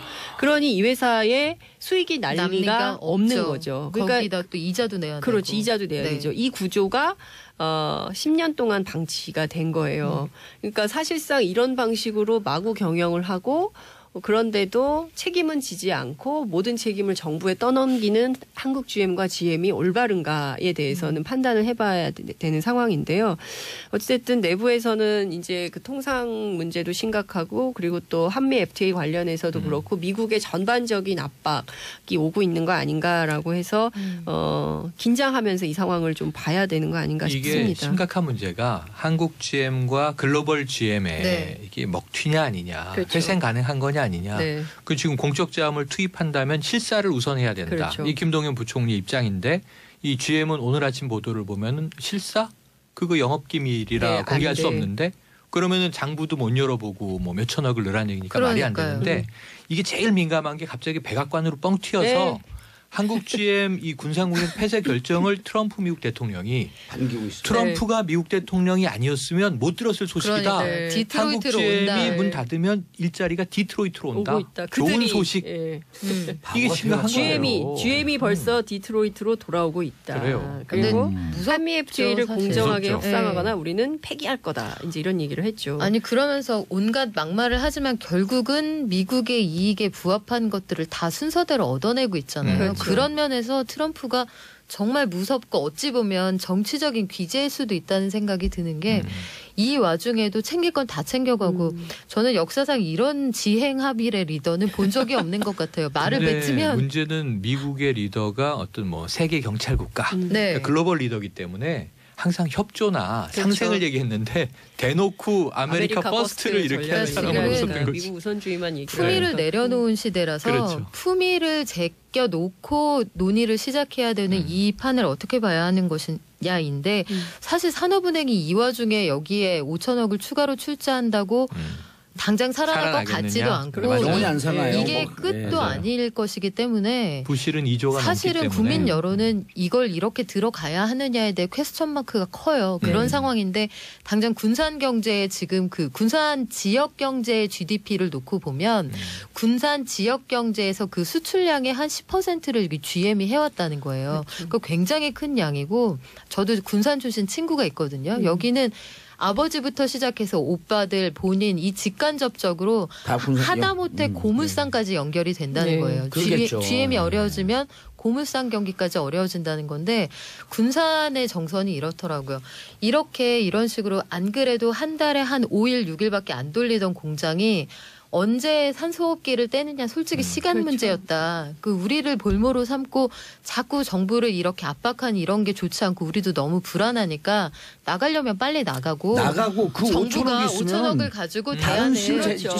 신산업을 시작을 해야죠. 그게 맞아요. 군산의 여론이에요, 네. 사실은. 그러니까 구분해서 혹은 대처를 신산업 해야 알게 되는 없으면 거죠. 언제든지 줘요 우리가 또. 아니 근데 이게 지금 여야 문제가 아닌 게 네. 군산 가지고 난리치잖아요. 네. 창원 부평도 폐쇄하면 그렇죠. 어쩔 겁니까? 네. 창원 지금 영남이고 예. 부평은 수도권인데 그렇죠. 그러니까요. 지금 이게 전북 문제만이 아니고 네. 보령에도 있어요. 네. 공장이 4개인데 이게 다 이제 한국 GM이 철수해버리면 지난해까지 유럽에서 철수했고요. 그렇죠. GM이 예. 인도네시아, 예. 남아공, 태국 여기서 이제 인도네시아 예. 다 철수했어요. 그럼 사양하는 기업은 그렇죠. 나가야 네. 돼요. 그럼 우리도 지금 이게 예정된 시나리오일 수 있어요. 맞아요. 그럼요. 휘둘릴 그러니까 필요가 사실은 없어요. 핵심은 GM이 한국에서 철수한다는 거예요. 그러니까 전문가들의 얘기를 좀 들어보면 대전제를 세워놓은 예, 거죠. 대전제를 세워놓고 핵심은 하나씩 이거예요. GM이 예. 차를 후지게 만들었고 안 팔린다는 안 팔 거예요. 그렇죠. 맞아요. 그게 핵심이에요. 안 팔리는 차를 뭐 우리가 생돈 내고 사줍니까 억지로? 그렇죠. 그거죠. 그거랑 똑같은 거예요. 예. 지금 5천억 넣겠다라고 하는 것은 안 팔리는 차를 억지로 국민들이 사려는 거예요. 근데 그럴 필요 없다는 미쳤어. 거죠. 내가 내도 되고 왜 사? 그렇죠. 그러니까, 그래서 네. 이거는 GM의 문제는 GM의 문제로 보고 그리고 실사에 협조해야죠. 자기들이 어려워서 돈 맞아요. 달라고 하면 왜 어려운지 들여다보고 그렇죠, 그렇죠. 들여다봐서 개선 계획도 내용상으로 내야 되고. 줘야 되는 상황이면 주는 거고 회생 가능하면 도와주는 거고 그렇지 GM 않으면 도움 안 되는 거죠. GM이 이런 뜻이에요. 그 사장이 남자니까 고맨 가라 이 사람아. 아, 가 이 고맨. 사람아. GM 고맨 가 이 사람아. 한국 GM CEO는 남성이 맞고 네. 미국 글로벌 GM CEO는 여성입니다. 네. 아니 그러니까 봐요. 고맨 가 이 고맨. 사람아. 아니, 그렇게 얘기하고 젠틀맨이 싶은데 아니었군요. 일자리 때문에 그러는 거죠. 아니 그래서 뭐. 이런 아니, 그러니까 거죠. 지금 그 예를 들어서 일자리를 새롭게 새로운 네. 시장을 만들어놓은 거죠. 아니, 그러니까 자동차와 이게 관련해서. 어쩔 수 없는 거라면 이게 쌍용차의 재판이라고 하는 게 10년 전에 네.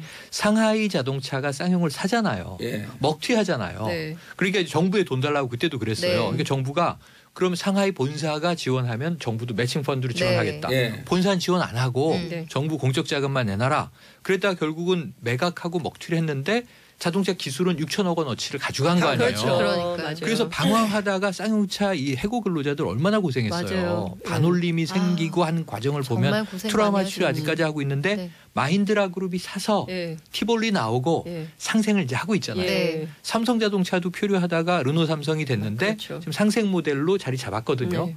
근데 지금 한국 GM이 또 똑같은 짓을 하는 거예요. 그러니까 이거는 아니, 이게 우리 새로운 고유 대안을 독자 그 찾아야 기술도 있기 때문에 고유 브랜드 지금 말씀하셨듯이 고유 브랜드로 갈 수 있는 길도 있고 그렇죠. 아니 가려면 가려는 네. 거예요. 네. 그러면 그러면 우리 투입할 돈을 갖고 일정 기간 동안 기본소득 보장을 해주는 거야. 네. 그럴 때 돈 쓰는 그렇죠. 거예요. 맞아요. 기본소득 보장을 2년이고 3년이고 하면서 해주고. 그 동안에 네. 나머지 여분의 돈으로 새로운 기업을 살리는 거죠. 그렇죠. 아니, 우리가 지난 시간에 얘기했잖아요. 군산 얼마나 좋습니까? 관광 지역으로 다시 한번 개발을 해봐요. 아니 근데 이분들이 이제 자동차 업종에 계셨던 분들이기 때문에 예. 그 고유성과 특장점을 살려서 할 수 있는 일을 정부가 만들면 된다고 그렇죠. 생각을 하고요. 네. 그리고 이렇게 부품 같은 거 원자재 비싸게 팔아가 넘기고 그다음에 R&D 비용도 막 과잉 처리하고 이런 부도덕한 기업에 왜 투자를 하냐는 거죠. 더 투자 이게 옛날 같으면 그게 가능한데 지금은 우리 국민들이 그런 거를 용납하지 동의하지 않거든요. 않죠. 동의하지 네. 않기 때문에 불가능할 것 같습니다.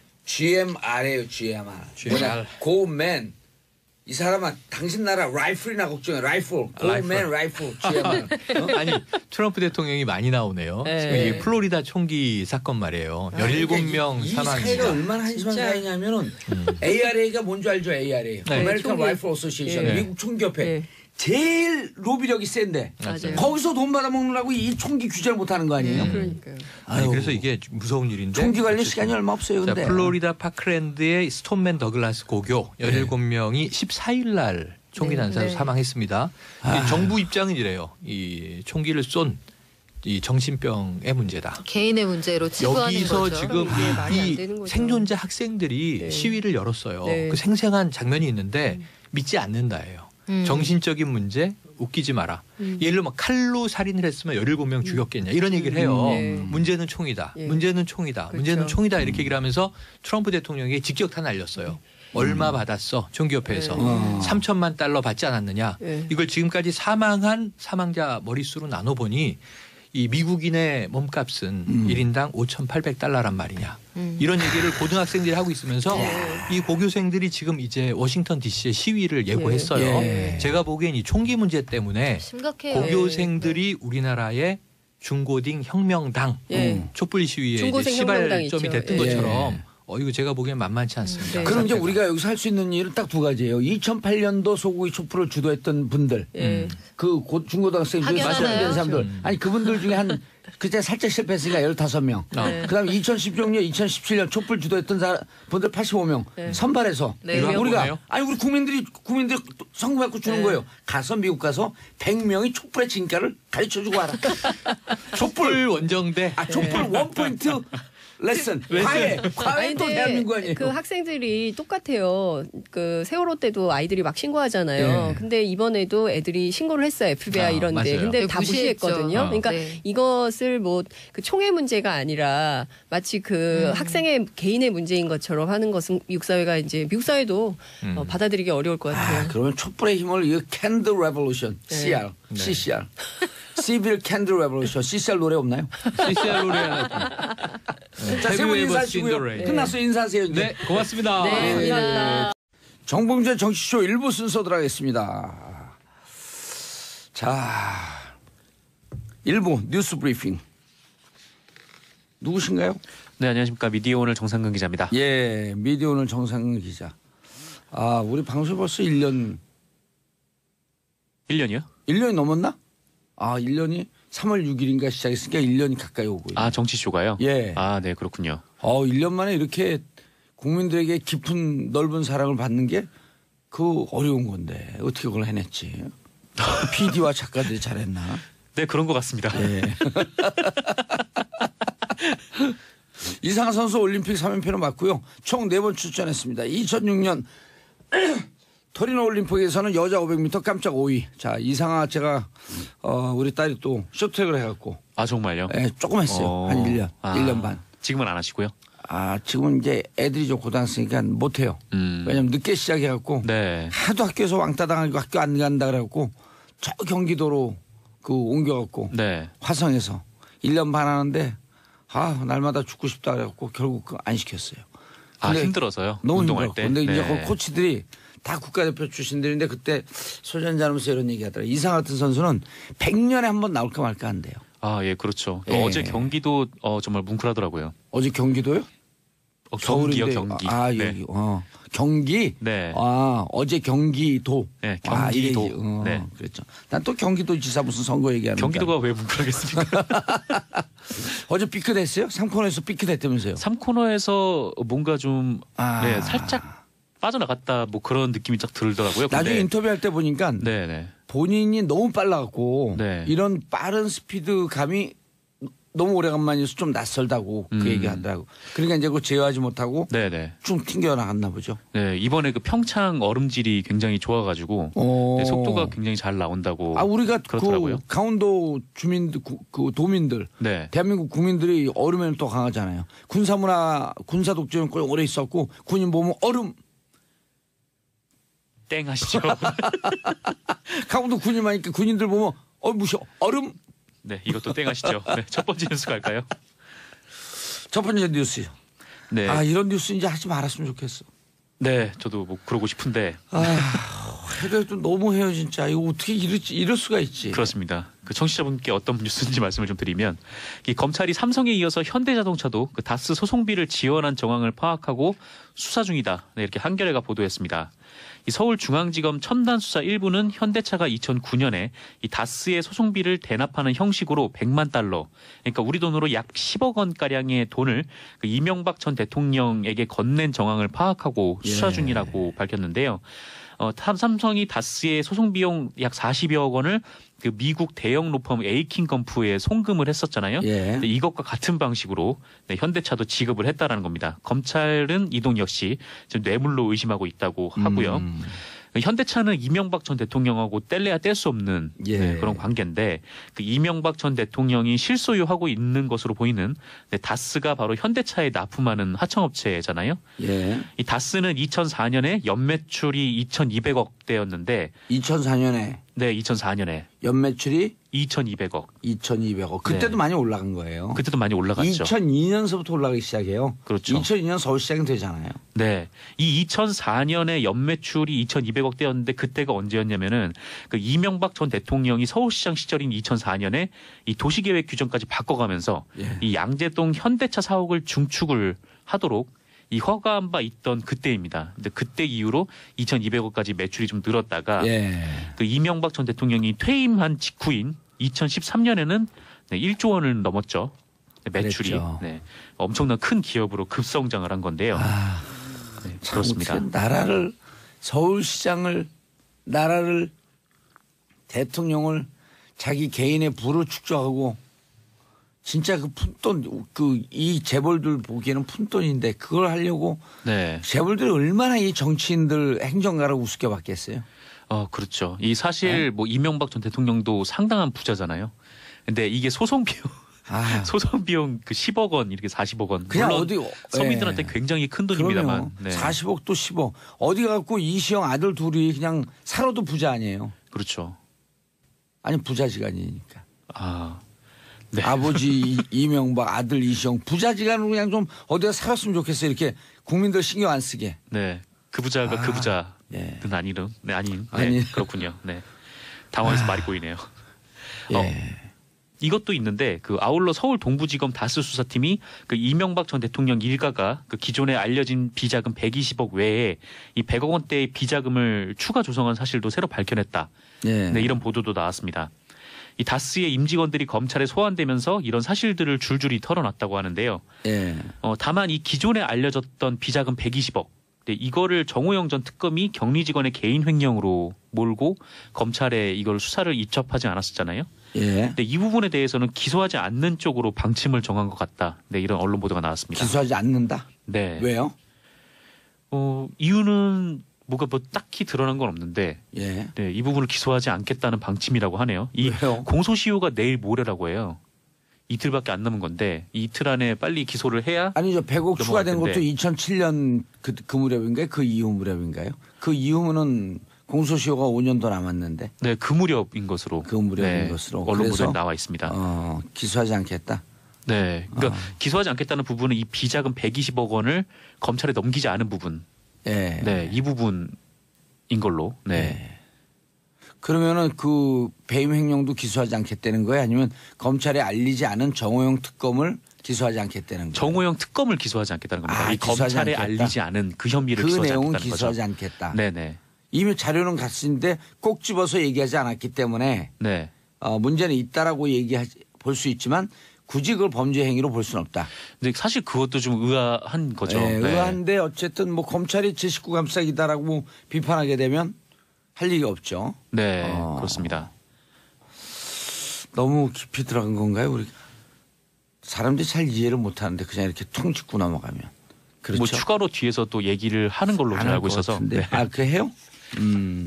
알겠습니다. 자, 또 두 번째 뭐가 뉴스. 있죠? 네. 예. 이 산업통상자원부가 권성동 자유한국당 의원을 채용비리 의혹으로 경찰에 수사 의뢰했다고 한겨레가 보도했습니다. 예. 이 강원랜드 채용 비리 의혹에도 연루되어 있는 권성동 의원인데요. 이 권성동 의원실의 전 비서관 김아무개 씨는 지난 2013년에 이 광해관리공단이라고 있더라고요. 예. 이 광산 개발로 인한 환경 피해 문제를 해결하는 공공기관인데요. 예. 이 광해관리공단에 채용이 됐었다고 합니다. 그런데 이 과정에서 관련 규정 위반 및 인적성 점수 조작 등이 있었다는 것이 이 산업통상자원부 측 설명이라고 하는데요. 의혹은 크게 두 가지인데 이 광해관리공단이 2013년에 그 김 전 비서관을 뽑을 때 이 공단 기획조정실장 면접만 보고 특별 채용했다라고 해요. 그게 일단 하나인 거고 예. 두 번째는 2016년에 이 사람이 정규직으로 전환이 됐었거든요. 이 전환 과정에서 그 정규직 전환을 위해서 그 채용 공고를 따로 냈는데 예. 이 모집 공고에 완전히 이 김 전 비서관을 위한 맞춤형 채용 공고, 네. 이를테면 이제 국회 경력을 요구한다거나 아니면 김 전 비서관의 전공 출신만 뽑겠다고 공고를 한다거나 근데 그런 부분들이 좀 있고 그리고 그 인적성 시험 점수도 조작했을 가능성이 있다. 네, 이렇게 두 가지 큰 갈래로 나눠져 있습니다. 근데 그러니까 이렇게 문제가 있는데 어떻게 권성동 법사위원장은 네. 그거를 수사 외압을 받았다라고 그 폭로한 네. 안지현 검사인가요? 폭로한 사람은 안미연 검사입니다. 안미연 검사.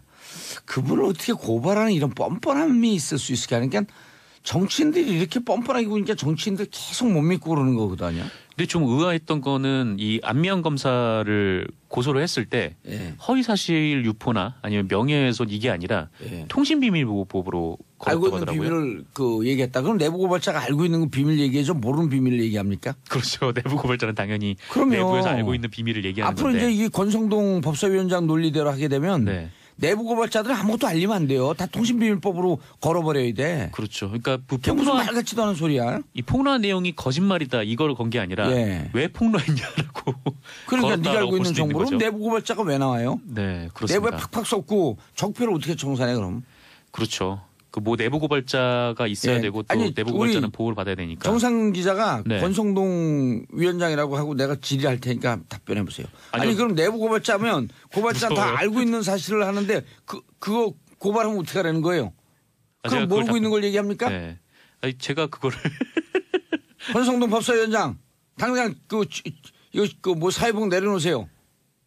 뭐 저라면 내려놓을 것 같습니다. 일단 법사위원장이니까. 지금 이상하게 웃겨요? 네.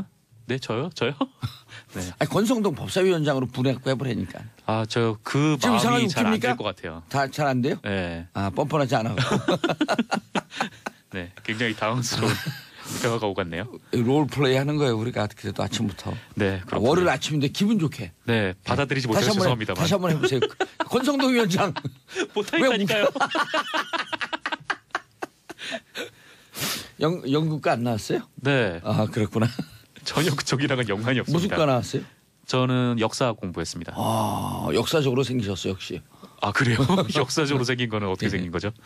뉴스를 역사하심이. 아, 다음 네. 뉴스. 라디오에 좋은, 사역을 좋은 하겠습니다. 소식이네요. 네, 예? 그 렉스 틸러슨 미국 국무장관이 북한의 대화 신호를 기다리고 있다라고 예. 밝혔습니다. 이 대화 북- 시그널을 기다리고 있다. 네, 북미 대화 가능성이 한층 높아진 것이죠. 어허. 이 틸러슨 국무장관은 현지 시간으로 17일 그 미국 CBS 방송에 그 60분이라는 프로그램이 있더라고요. 예. 이 프로그램에 출연을 해서 그 외교 수장으로서 내 역할은 우리가 채널을 열어놓고 있다는 사실을 북한이 알도록 하는 것이라면서 이 현 시점에서 그러니까 북한에게 할 말이 없어서 내가 많은 메시지를 보내진 않지만 그들이 대화할 준비가 됐다고 알려오는지는 유심히 듣고 있다라고 밝혔습니다. 다만 이제 틸러슨 장관은 우리는 그들에게 대화 필요성을 납득시키기 위해 그 당근 책이 아닌 커다란 몽둥이를 사용하고 있다. 그러니까 미국과 동맹국들의 강력한 대북 제재 압박이 북한에 통하고 있다라고는 말했는데요. 예. 뭐 종합해 보면은 뭐 대북 압박 기조는 이어가지만 이 대화가 가능하니 북한에서 신호를 보내라 이런 뜻으로 읽힙니다. 그 신호가 어떤 신호인지는 조금 더 두고 봐야겠지만요. 예. 틸러슨 장관은 지난 12일에도 그 북미 대화의 시기는 북한에 달렸다 이렇게 아하. 말하기도 했었고요. 그 한편 문재인 대통령은 17일 그 평창 메인 프레스센터를 찾아서 그 내외신 기자들에게 이 정상회담에 대한 많은 기대를 하지만 마음이 급한 것 같다. 네, 이렇게 말하면서요. 지금 이뤄지고 있는 남북 대화가 미국과 북한의 비핵화 대화가 함께 이뤄지길 기다리고 있다. 아하. 네. 그러니까 북미 간에 먼저 대화가 좀 조성이 돼야. 예, 그럼 남북이 단독으로 정상회담을 가든다든지 하는 네. 과속 행보는 하지 않겠다. 그렇죠. 그리고 한미 간의 그 한미 공조, 네네. 한미 동맹 관계를 해치면서 혹은 오해를 사면서 갈 생각은 없다. 네, 그런 이런 뜻으로 받아들여지네. 보이고 있습니다. 예. 아무래도 미국과 북한의 대화가 같이 이루어지지 않으면은 성과가 한계가 좀 있을 수밖에 없으니까요. 그렇죠. 결국 종국적으로 남북 정상회담, 북미 회담 목적이 네. 북한의 핵을 폐기하자는 거 아니에요? 그렇죠. 핵을 폐기하고 뭐 남북과 뭐 평화 체제로 이렇게 돌아가면 그렇죠. 돌입을 하면 뭐 처음에는 더 이상 실험하지 않겠다. 네. 그렇지만 뭐 2단계, 3단계 갖고 종국적으로는 결국 핵 폐기 아니에요. 그렇죠. 이제 핵 폐기로 이제 나아가는 길이 그렇죠. 그게 방법인데 네, 어쨌건 그 문재인 대통령은 좀 이렇게 북미 간 대화와 함께 남북 대화가 이렇게 같이 병행이 돼야 된다. 예. 좀 그런 의미인 것 같습니다. 알겠습니다. 메르스 정부 부실 대응 책임 인정 법원 판결 나왔다. 정부 부실 대응 책임 있다. 네, 그렇습니다. 오호. 메르스 사태 당시에 부실한 초기 대응 등 이 정부의 예. 책임을 인정하는 법원 판결이 나왔는데요. 이 지난 2015년에 메르스 사태가 있었는데 이때 총 186분이 감염이 돼서 38분이 숨졌었어요. 예. 당시 정부의 대응이 좀 황당했는데 뭐 낙타랑 접촉하지 말라라든가 아니면 뭐 유언비어를 차단하겠다면서 또 모든 정보를 다 차단을 해버린다던가 또 이제 또 살려야 한다라는 그런 종이를 붙이고 또 이제 박근혜 전 대통령이 병원에 갔을 때 좀 있었던 그런 총국도 좀 있었죠. 아휴, 무슨 나라를 그렇게 운영을 해요. 진짜 무슨 초등학교 뭐죠? 학교에 하는 것도 아니고. 네, 게다가 이제 뭐 감염 사태라는 이런 살려야 한다. 국가적 진짜 그거 기억나네요. 그렇죠. 거기다가 무슨 의지를 보이는 것처럼. 그것도 궁서체로 적어가지고 궁서체인지 어떻게 알았어요 또. 아니 궁서체는 이게 티가 나잖아요. 아, 네. 반드시 살려야 한다. 네, 살려야 왜 한다라고 착하게 살자 써있었죠. 그러지? 이마띠 돌고 착하게 살자. 반드시 살려야 한다. 네, 그걸 자. 때문에 이제 패러디가 본물처럼 나왔었죠. 아, 이 어쨌건 이후에 이 메르스 30번 환자가 국가를 상대로 소송을 내서 예. 서울중앙지법이 국가가 이모 씨에게 1,000만 원을 배상하라 이런 원고 승소 판결을 내렸습니다. 알겠습니다. 정상 기자님 수고하셨습니다. 네, 감사합니다. 네, 오늘 커피 마시죠? 네, 제가 맛있네요. 쏜 겁니다. 네, 잘 먹겠습니다. 자, 저는 2부 최박장으로 돌아옵니다. 봉준 정치쇼 2부 순서 들어가겠습니다. 월요일 행복해요. 네. 예, 낚였어요. 아이고. 자, 뉴스 골라주는 여자, 뉴스 골라주는 남자 세 분이 나오셨습니다. 최막장이 아니고 최박장 최근 평론가님. 네, 안녕하세요. 뭐가 행복했고 아들 잘한 것처럼 고개를 끄덕. 이제 뭐 설 명절 다 지났고요. 예, 열심히 일할 일만. D-13이고요. 그렇죠. 예. D-13이네요. 뭐가요? 몰라요. D-7일 아니에요? 이제 폐막식은 네, 폐막식. 폐막식은 딱 일주일 남았습니다. 정봉주의 운명 D-13. 자, 전윤성 기자님. 네, 안녕하세요. 예, 박현미 기자님. 네, 안녕하세요. 어느 자리 같은 박현미 기자님 엄청 빅 울트라 칭찬하더라고. 누가요? 목소리도 좋고. 네. 우리 아버지인가? 아니 그럼 친구분이 아버지세요? 왜요? 그리고 내용 좋고. 감사합니다. 비주얼 좋고. 감사합니다. 그래서 제가 가까이서 보면 더 좋다 그랬어요. 와. 예, 얼굴 빨개졌어요. 그래요. 네. 홍시 됐어요. 홍시. 그러니까요. 부끄럽네요. 예, 네. 박신대 홍시 됐어요. 어이쿠. 자, 월 없이 원할 수 있었던 연휴 어젯밤 이상한 네. 선수입니다. 아쉬웠지만 아유, 아름다웠다. 안 하셨어요? 안 하셨어요. 하나도 안 하셨어요. 여기 써줬어요. 이렇게 네. 좀 읽게 놔두세요. 나중에. 네네네네. 아쉬웠지만 아름답죠? 이거 작가님께서 아쉬웠던 거지. 이 금지상주의자. 우리 작가님은 금지상주의자. 누명 씌우기. 1등만 좋아하는 네. 세상. 그러니까. 아니, 그냥 이상화의 플레이를 계속 못 볼까봐 아쉬웠던 아니요, 거죠. 계속 맞아요. 나올 수 네. 있다. 근데 은퇴 안 할 것 같은 당장은 분위기. 아니지만. 네. 지금 30 넘었지 않아요? 아니요. 지금 29. 예. 29. 89년생. 계속 해도 되지 않을까요? 그런데 이게 아니 고다이라 금지상주의자 뭐라고 비판하면 네. 안 돼요. 그렇죠. 금지상주자. 금지상주자. 그런데 이 고다이라 선수는 86년생이에요. 이상화보다 3살 언니예요. 31살이죠. 근데 어떻게 네. 뒤늦게 코칭과 감독을 바꾸고 그 뒤늦게 빛이 났다 그래요? 네. 그 전성기가 뒤늦게 오는 선수들이 그럴 수 간혹 있죠. 있다고 네. 하더라고요. 네. 늦되는 사람들 있잖아요. 저를 보고 얘기하시는 네. 정봉주 늦되는 사람들. 아니 근데 늦대는 게 네. 우리 아들도 그렇게 늦대요. 아. 그 집안의 내력에. 내력이거든요. 그래서 그런 것을 커버하기 위해서 하나님께서 이렇게 동안을 주신 것 같아요. 지금 졸지의 동안으로 지금 내몰리신 야, 거군요. 고다이라를 또 야. 그렇게 가져가시네요. 네. 자신의 깔때기로 또 하나 이렇게 배워갑니다. 수렴을. 네. 대단합니다. 많이 배웁니다. 그거 내가 얘기했죠. 많이 부족해요 여전히 아니, 우리는. 금강산 골프 그 얘기했죠. 한 홀에 가면요. 깔때기 홀이 깔때기 홀. 그린에 올려놓기 하면 쪼르르 빨려들어가고. 근처에만 놔도. 근데 그 회장님 말씀 재밌어요. 여기까지 와서 예? 네. 올해는 이걸 한번 해야지. 깔때기 좋은 거예요. 그렇죠. 네. 좋은 겁니다. 자, 어제 뭐 고다이라. 너무 아름다운 장면이었죠. 근데 저는 삐끗했어요 진짜. 삐끗은 안 했어요. 보기에 삐끗은 안 했는데 이상화 선수가 본인만 아는 거예요. 뭐냐면 너무 강한 스피드를 스스로 주체하지 못해서 그건 너무 네, 강했다고. 마지막 코스에서 실수를 했다. 근데 거기서 속도를 줄였던 것 같아요. 사실은 달렸으면 네. 고다이라 튀겨서 선수하고 사실은 0.4 0.4초. 네. 예, 그러니까 뭐 간발의 차이인데 아마 스타트는 워낙 좋았고 네, 100m 고다이라 까지는 선수보다 빨랐어요. 빨랐기 네. 때문에 그 속도를 컨트롤만 잘해서 피니시 라인까지 밀고 들어왔으면 어쩌면 이제 고다이라를 앞섰을 가능성도 있는데 그걸 본인이 가장 아쉬워하는 거죠. 그래서 얘기를 했는데 눈물 펑펑 쏟고 네. 이 허탈감 또 해방감 여러 가지가 만감이 교차했을 것 같은데요.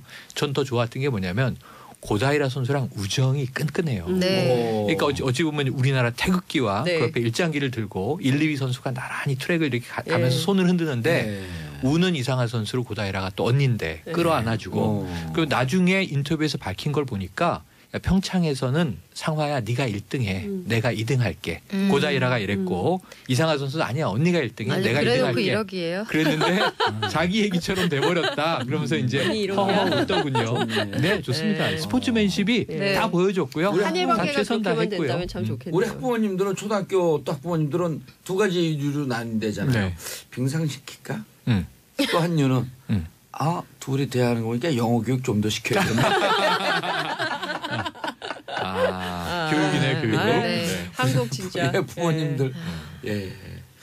그런데 그 쇼트트랙 관전하던 김정숙 여사의 5단 표정? 그게 뭐예요? 네네. 그러니까 이게 지금 뭐 언론에 김정숙 여사 하면은 다양한 사진들이 나와 있는데요. 네. 이게 임종석 비서실장이 나 괜찮을까? 이거 올려도 괜찮을까 하면서 사진을 SNS에 공개하고 압권이라는 표현을 달았는데 사실은 이 제일 주목할 사진이 요거예요.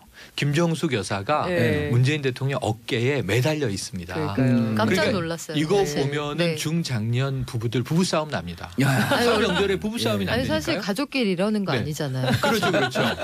근데 이 김정수 여사가 일단은 표정 리액션이 워낙 네. 좋으시니까 네. 아쉬울 때는 크게 한숨 쉬고 네. 한탄하고 신날 때는 만세하고 일어섰는데 저는 이거보다 제일 마지막에 두 분이 벌떡 만세. 일어나서 저 장면이 뒤에 도종환 장관인가요? 맞아요. 1500m 예. 금메달 딸 때인가 보죠? 또 한 번은 이제 네. 파도 타기 하는데 문 대통령이 타이밍을 좀 잘못 잡아서 혼자만 만세하는 거를 김정숙 여사가 이제 네. 리듬을 맞춰주는 네. 이분은 음악한 분이기 때문에 그것도 리듬을 문재인 맞추잖아요. 우리 또 대통령님이 나이가 살짝 있는 아재시잖아요. 그러니까 네. 좀 늦게 맞추는 것도 괜찮아요. 네, 네. 너무 딱딱 맞추면 재미없어요. 아, 근데 아니 근데 어쨌든 두 분이 이 워낙 금술 장면. 금술이 네. 좋으시니까요. 그런데 네. 이 그 사진을 보면서 우리 패널분들이 느껴야 될 게 현장에서 한 번도 못 봤죠. 현장에서 못 봤어요. 쇼트트랙 현장에서 남자 타는 거 보면요. 가까이 있으면요.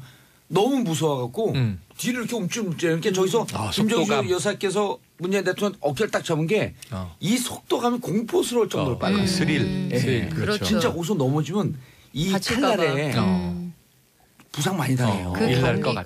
그렇죠. 그 거리를 그 속도에 주파를 하려면 그러니까 네. TV에서 보면 이제 그게 쫓아가는 게 빠른 것 같지 않은데 네. 가까이서 그 게임을 보면요 몸이 자꾸 뒤로 움찔움찔 피하게 된다니까요. 네. 아마 김아랑 선수죠. 지난해 네. 동계체전에서 네. 이 상대 선수 칼날에 얼굴을 베었어요. 맞아요. 아직도 흉